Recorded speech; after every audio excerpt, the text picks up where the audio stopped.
Como todos sabemos, antes de que los países de Latinoamérica fueran países independientes, eran colonias o virreinatos, mayormente de España y Portugal, los cuales debido a varios acontecimientos, resultó en las guerras de independencia. Tomando en cuenta que los portugueses tenían a la colonia de Brasil la cual se independizó tal cual como estaba, y en el caso de los españoles tuvieron 4 virreinatos, destacando también las capitanías generales de Chile, Venezuela y Guatemala, resultando en la independencia de esos virreinatos y capitanías. Hasta ahí todo bien. Pero debido también a varios sucesos más, el número de países aumentó en la región, considerando para muchos una balcanización. Pero, ¿qué es una balcanización?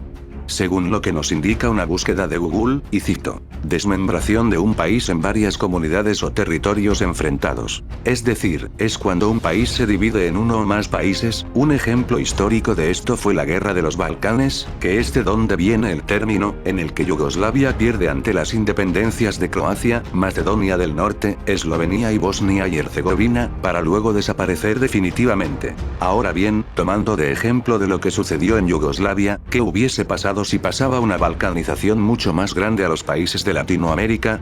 Y de eso se tratará este video. Recopilaremos a todos esos países nuevos que pudieron independizarse. Tomando en cuenta estados separatistas que antes existían, pueblos originarios que estuvieron en conflicto, o algún hecho separatista de alguna región, estado o provincia de Latinoamérica. Y antes de empezar, en este video no busco fomentar o apoyar ningún separatismo de algo. Solo es un ejercicio especulativo, sin más nada que decir, empecemos.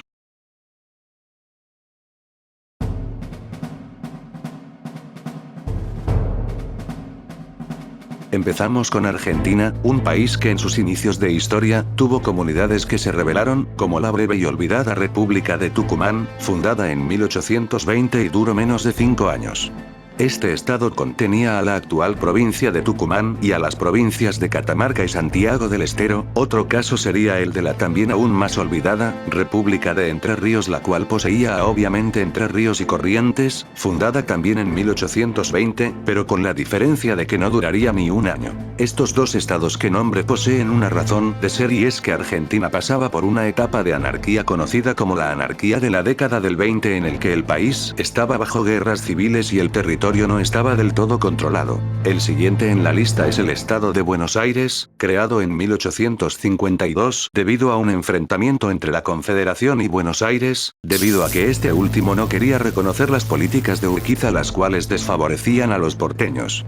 Es por eso que se mantendrían en conflicto hasta la derrota de la Confederación y el posterior restablecimiento del país en 1861. Otra secesión que podríamos plantear es la República de Boca. No el club, sino que el barrio. En los primeros años del siglo XX, los inmigrantes italianos que vivían en el barrio, proponían una mayor autonomía, creando elecciones y una bandera. De hecho, se presume que el presidente de ese entonces, Julio Argentino Roca, vino al barrio específicamente para bajar la bandera. Aunque todo esto no se sabe al 100%, lo cierto es que los ciudadanos del barrio hacen elecciones para elegir al presidente de la Boca, aunque bueno, realmente no es nada más que simbólico, y no es nada serio. Seguimos ahora con el reino de la Araucanía y la Patagonia, la cual fue creada en 1860 por un francés con bastante tiempo libre. El tipo vino a la Patagonia, la cual era tierra de disputa en ese momento, se contactó con algunos pueblos originarios de la zona y fundaron el país. Lamentablemente para nuestro francés no tuvo el apoyo que deseaba y en 1862 fue capturado por Chile y deportado a su país de origen. Muy bien, ahora podemos seguir con los posibles estados. Como Mendoza, la cual un diputado en 2020 propuso la independencia de Mendoza, debido a la falta de recursos que recibió la provincia por parte del gobierno de ese entonces. Otro caso es el de los mapuches, los cuales los voy a compartir junto a Chile, los cuales en los últimos tiempos se han organizado grupos radicales que reclaman el territorio donde vivían. Y otro caso de pueblos originarios es el del noroeste argentino, específicamente con el pueblo aymara, un pueblo indígena que formó parte del Imperio Inca, que además de Argentina, se encuentra en partes de Perú, Bolivia, Chile. Este pueblo mantiene sus costumbres y lengua, si bien es cierto que no existe algún tipo de independentismo, por lo menos en Argentina, aún así, es cierto que mantiene una conexión política con algunos grupos extremistas, los cuales sí buscan mayor autonomía. Seguimos ahora con Chile, empezando con el caso más reconocido, los mapuches, los cuales reclaman toda esta parte, la cual involucra también a Argentina, como dije antes.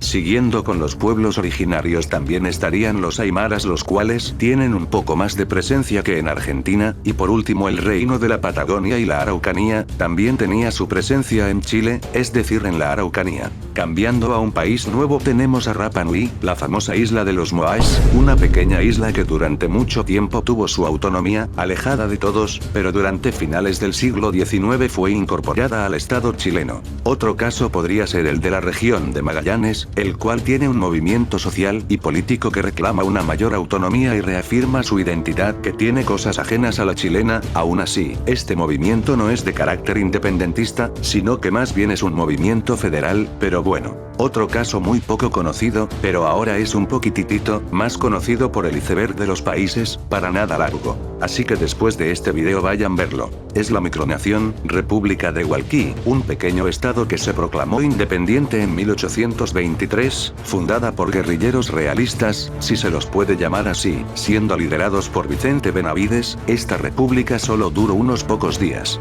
tras ser reincorporada a la fuerza por Chile. Por último está lo que es la región de Arica, una zona del norte de Chile que en los últimos años incorporó un apoyo social en la cuestión regionalista, esto por ejemplo en las protestas que hubo en 2014, debido que supuestamente el Estado chileno dejó olvidada a la región. Llegando con la pequeña Uruguay, fue muy difícil, ya que la independencia del país fue muy distinta a la de otros países, tampoco podía usar la carta de los pueblos originarios, ya que como tal, están extintos. Así que lo único que se me ocurrió fue esta pequeña micronación, recontra inchequeable, llamada Parvadonus, una micronación ubicada en Montevideo, fundada en 1878. Literalmente su nombre en español significa pequeña casa gran reposo. Por lo visto es un lugar que profesa la armonía y la tolerancia, sin importar las diferencias. Bastante bonito la verdad. Aunque bueno, ahora que me doy cuenta esto no es tan así, ya que no permiten la nacionalidad a mujeres. Al igual que Uruguay, Paraguay fue muy difícil encontrarle algún tipo de secesión, pero podríamos dividir al Chaco de los pueblos originarios, los cuales debido a las actividades económicas del país, se vieron afectadas el hábitat de estas comunidades indígenas, los cuales reclamaron y protestaron por estos hechos. En Bolivia podríamos empezar con uno de los casos más conocidos, el de Santa Cruz de la Sierra, un departamento de Bolivia que es de los más importantes del país. Además, a lo largo de la historia ha construido movimientos políticos secesionistas, como el Movimiento Nacional Camba de Liberación. Por otro lado tenemos de nuevo a los aymaras. Me gustaría decir acá que la población aymara es mucho más grande y es una parte más importante en la cultural de Bolivia. Aún así, como en los demás países, también tienen grupos radicales que buscan la autonomía total. Curiosamente, el régimen boliviano ha mostrado apoyo a estos grupos radicales en su momento. Empezando en el sur de Brasil, tenemos a la República Riograndense. Se trata del estado de Río Grande do Sul pero independiente, creado mediante una revolución en 1836, debido a las diferencias culturales que hay entre estas dos entidades. Los revolucionarios, quienes eran gauchos estancieros, lograrían mantener a la república por varios años, hasta su derrota a manos del imperio en 1845. Lo mismo pasaría con la República Juliana, que fue la independencia del estado de Santa Catarina, una revolución dada por las mismas razones que por las de Río Grande. Aunque este estado fue mucho más débil y desaparecería en 1839. Al día de hoy estos estados siguen manteniendo esa cultura y costumbres, ajena al estándar brasileño. Tanto es así que en 1992, se crearía un pequeño movimiento político titulado como el Sul é o meu país. Un movimiento que busca la independencia de Río Grande, Santa Catarina y Paraná.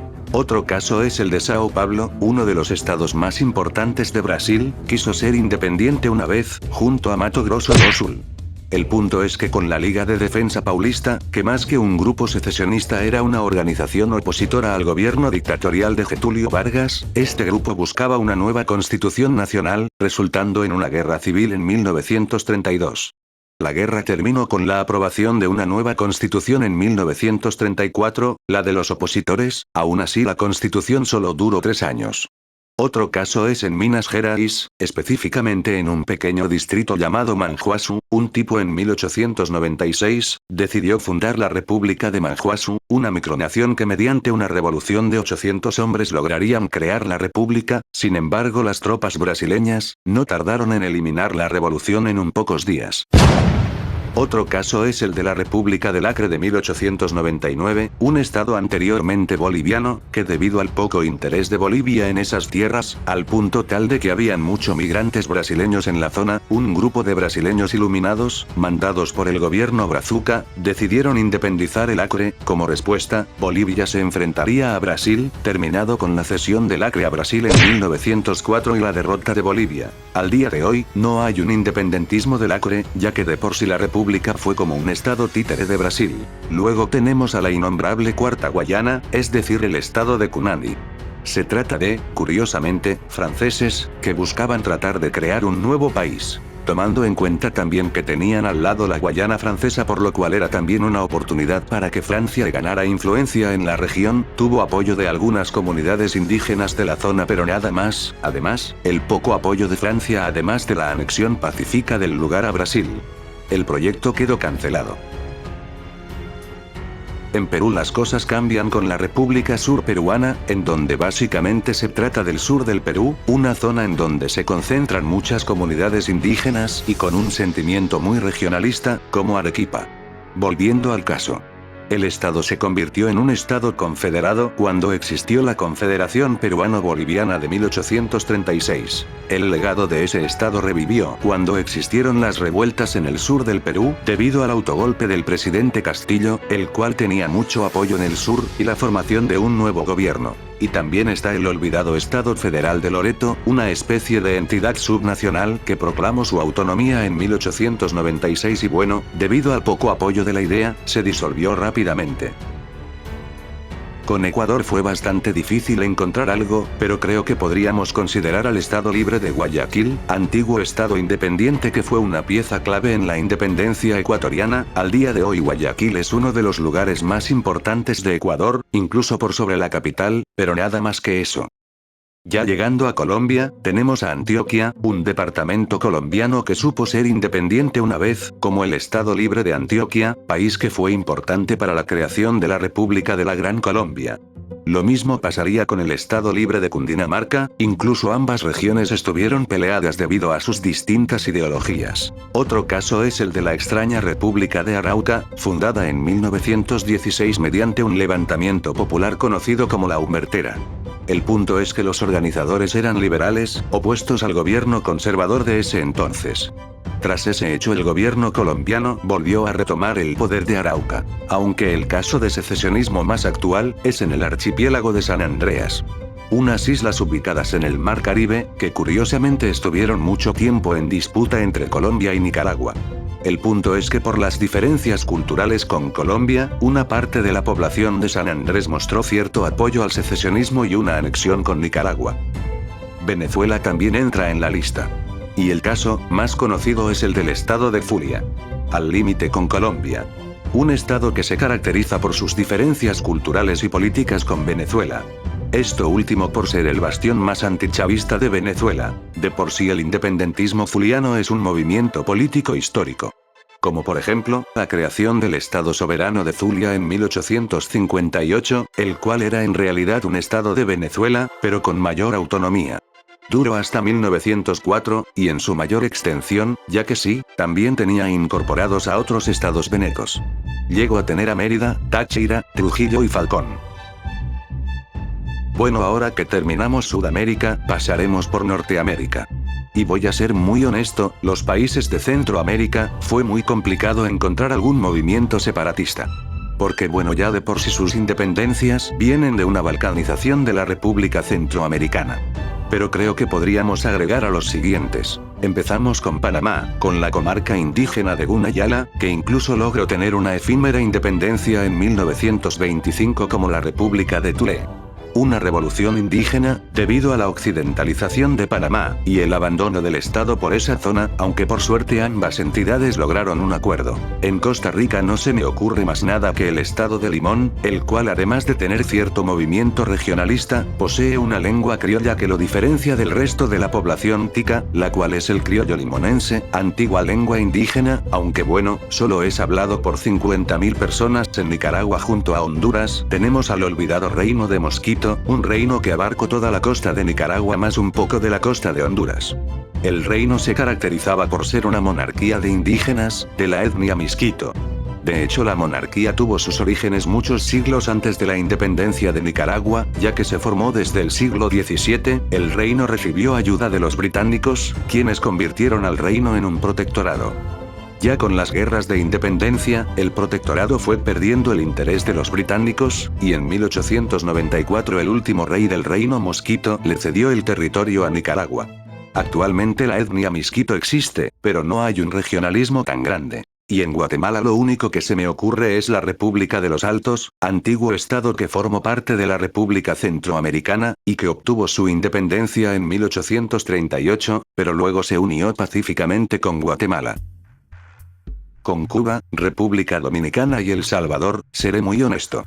No encontré nada.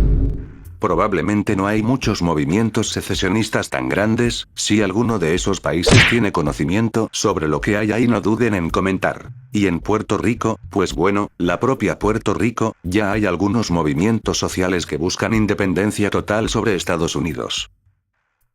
Y para terminar tenemos a México, que durante su historia, tuvo muchos movimientos secesionistas, incluso muchos de ellos lograron formar estados independientes.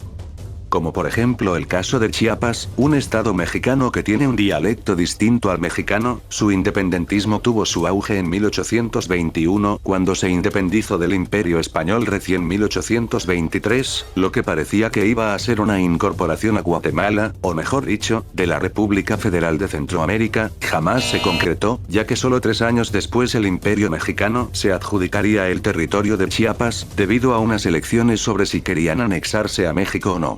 En donde terminó ganando la anexión a México, quedándose ahí desde entonces. Cuando la México de Santa Anna decidió convertir al país en centralista en la década del 30. Una gran parte de la población no se lo tomó bien, es por eso que se crearon varias repúblicas separatistas. Como la República de Río Grande en el norte. Fundada en 1940, pero solo pudo durar casi un año, ya que se acordó la reintegración del territorio pacíficamente. Otro caso interesante es la República de Baja California, fundada en 1850. La cual su existencia se debía a un yanqui llamado William Walker. Persona que buscaba que la reciente república lograra incorporarse a los Estados Unidos. Pero el plan duró solo apenas hasta 1854 debido al poco apoyo popular. Aún así Walker buscó revivir el proyecto con la República de Sonora.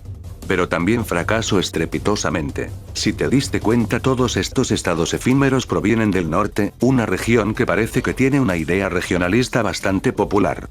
Los fantasmas de estas repúblicas revivieron cuando se volvió popular el término Nortexit hace unos años, que era una propuesta de algunas personas de independizar a México, pero solo fue una idea viral nada más. Por último, nos falta un estado que supo ser independiente pero en el sur, y sí, hablo de Yucatán, fundada en 1841, duró más o menos 7 años.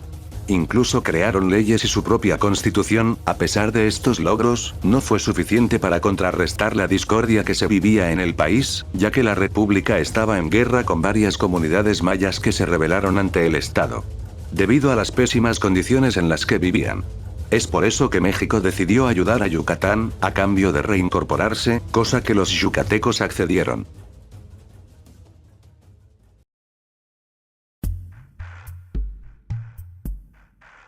Y bueno muchachines, así quedó el Latinoamérica en este escenario nuevo.